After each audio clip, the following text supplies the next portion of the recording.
So Dokkan Battle's new Extreme Super Battle Road stage is out, and it is Team Bardock. So this is a team I am going to bring. I messed up bad. I completely forgot to add the LR Bardock to this team. But look, we were able to get through the event with this team anyway. So at the very least, if you don't have either the new Dokkan Fest Bardock or the LR Bardock, do know that you can get through it with a team similar to this. So let's get into it. So I did pre-record this. Now I did die a couple times at the start. I'll tell you what, stage 1 is definitely, I would say, the hardest out of all of them, because you do have the 5 characters attacking you at once. Even though like a lot of the characters that we have in this team do have like defensive down, attack down, stunning, sealing abilities, because there's so many of them, it's really hard to kind of get to a point where you're kind of safe. Of course, you can bring yourself the new Dokkan Fest Bardock as a friend lead. If you have the new physical Fasha, which I did pull from one of my summoning videos, check them out here, I would highly recommend bringing her. She is such a good character. She's probably the best character on the team for this run. Let's actually go through some of the cards that you can bring on this team. All right, now, of course, the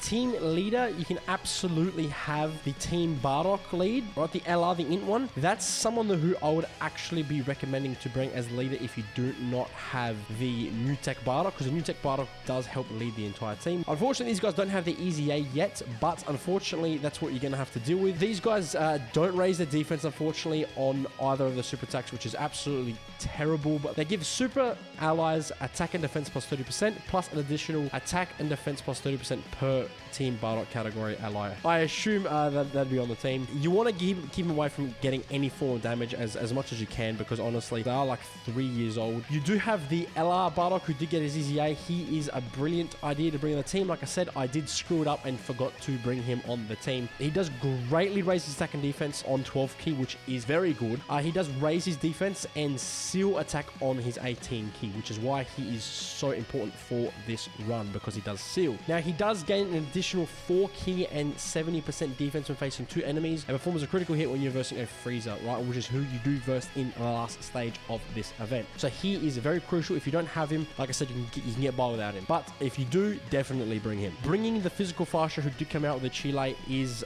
like pretty much, if you don't have her, like I said, you can still get away with it, but if you do have her, she's a must run. She does have a high chance to stun the enemy, which is really nice. She does guard for the first turns as well, which is awesome, plus an additional 30% attack and defense when guard is activated, up to 150 when there are 3 or more low class warrior category allies or 3 or more Pepper Gals on the team. She honestly, if you have a must run. Now, you do have physical Shugesh. He does stack his defense. He does perform a crit when the enemy is stunned, and he does stun the attacked enemy if the enemy that you're attacking is sealed. He also does launch additional attack that has a high chance of becoming a super attack when the enemy is in attack down or defensive down status, which is pretty much a guarantee. I took him off the team because I didn't want too many physical cards on the one team. I wouldn't bother going for any of the grade 8 ones. You can bring the grade 8 ones because they do turn into grade 8 when it saves you for at least a turn or 2, but I don't know. I just don't think it's worth it, but considering that's the only time they're going to be useful, and the thing is, they're not guaranteed to go off. So I would rather you bring the Easy A free-to-play units. They're just a much better fit for this team. You do, of course, have the STR free-to-play Bardock. He does raise his defense on super attack, and he does seal. He does also reduce damage up to 50% per Team Bardock category ally on the team. I would say he's also a must run. Now, you do have the Tora that did come out with the Tech Dokkan Fest Bardock last year. The reason being, I would say, if you can bring him, is because he does have a chance to crit, chance to evade enemy attack, and reduces damage by 10% per Team Bardock ally attacking in the same turn. So you get 30% for each of those. He does also give the storied figures category allies 3 key and 30% attack and defense, plus all allies attack and defense plus 30% when there is a Bardock attacking in the same turn. If I had him, I'd probably still bring him. Now, you do have the Int Fasha. She does greatly raise her defense on super attack, and she lowers attack and defense. She does have a high chance of evading attacks in general. She is an orb changer as well, so it helps with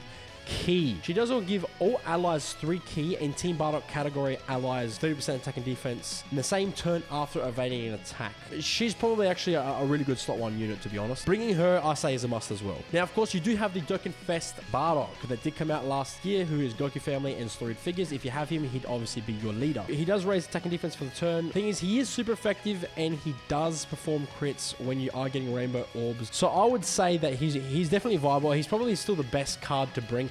not based on his tech, just based on his damage and based on like what you'll be able to take from the attacks. So if you do have him def, obviously, like I said, obviously bring him as a double leader. Now you do have the Tech Tora, of course. He stacks attack and defense. He does give all allies 3 key and 30% attack and defense. But Team Bardock allies chance to perform a crit plus 10%, which that's nice as well. It recovers 15 HP when HP is 85% or less if there are 3 or more low-class warrior categories on the team. Here's a nice little bonus, like to support the team and that little bit of HP. You could probably go without using this Tora. I brought him anyway because I still wanted a tech unit on the team that wasn't just the Bardock. Now you do also have the Easy A Great Ape AGL Bardock. He does raise his defense for the turn, and because he does have like a high chance up to twice of transforming into Great Ape, you are actually going to be able to avoid any form of damage for a while, but even still, you could probably go without bringing him as well. Now, you do also have the final card that I would say is viable is the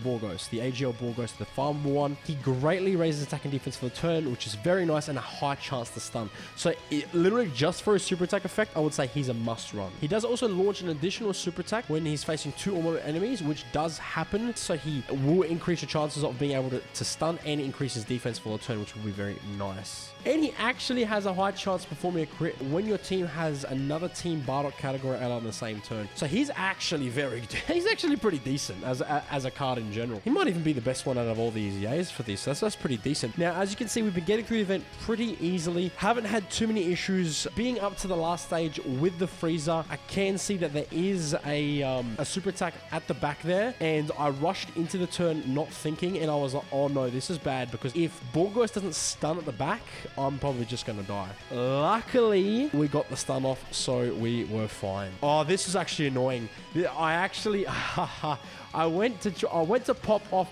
his active skill. I'm like, oh, perfect. This is going to finish him.